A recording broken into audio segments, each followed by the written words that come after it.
nahazo fampiatona didy famindra-toerana kosa tao amin'ny filakevim-panjakana na conseil d'état ireo mpiasa syndicaliste avy amin'ny polisy sy ny valazavam-boary ao Tsimbazaza. Nivoaka io mariny tokoa izany didy izany, andeha arantsika indrindra ary ny zavan-tranga sy ny fandraisan'izy ireo izany didy izany.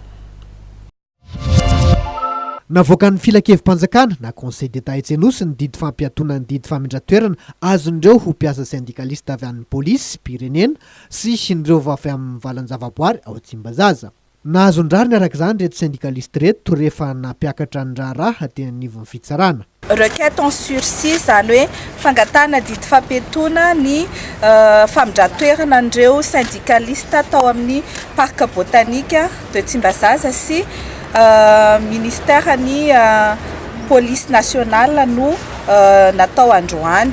Ny valin-didy moa izay nirahantsika naheno teo dia nahazo sursis daholo ireo décision d'affectation ireo, noho izay fanaovana antsinjay syndical déguisé zay, zany hoe noho ny action syndicale nataon'ireo olona ireo no nahatonga ny famindra-toerana azy ireo, kanefa izany zavatra dia voararan'ny lalàna ary voapirofo indray izany androany fa tsy azo atao ny manao antsinjay an'ireo syndicat. Ny rariny sy nitsiny izay no nandraisan'ireo ho polisy syndicaliste ty didy fampiatona famindra-toerana ity, izay miendrika sazy ankolaka tao aorian'ny fanambarana nataon'izy ireo, izay voalaza fa nanohitohina ny lehibeny.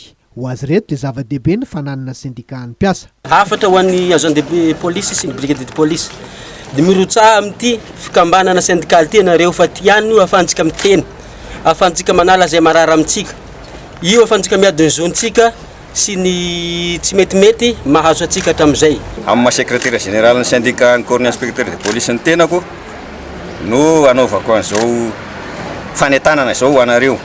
Miantso anareo mba hiditra ao anatin'ny syndicat, fa tsy misy afa-tsy ny syndicat irery ihany no ahafahantsika miady ny zoantsika sy mandresy ny tsirariny sy ny tsindrazo lena ary ny fanaparam-pahefana izay ataon'ny lehibe.